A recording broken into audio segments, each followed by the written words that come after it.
The situation is as follows. One buys two regulators, one Gauss and the other one from a different brand. Both are lab tested by the seller and both are fine.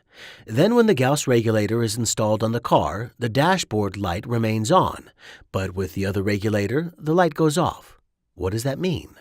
Some people draw the conclusion that Gauss regulators have something wrong and that it's better to avoid them because the dashboard light does not turn off. But what is actually happening is that the Gauss regulator is indicating that there is still a problem with the car's electric system, a problem that the other regulator is not able to notice. Gauss regulators are designed and manufactured in Brazil, and they are one of the few in the market who meet all requirements and standards of a genuine product, in addition to the 12-month warranty.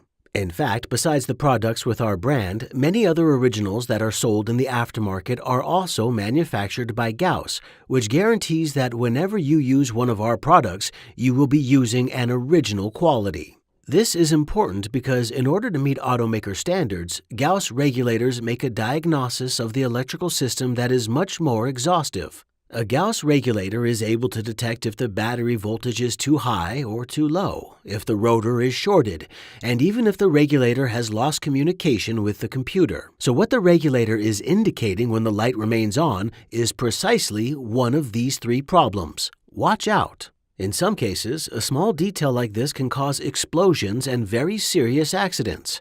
What happens is that with another regulator, the driver would keep driving the car, believing that everything is okay, and the problem would become critical a couple of weeks later. So it's not that Gauss regulators do not turn off the light. They are so closely integrated with the car's electrical system that they can detect problems that other regulators could not. However, since there is only one dashboard light, the only thing the Gauss controller can do is to leave it on, to indicate that there is still a failure in the alternator or the battery.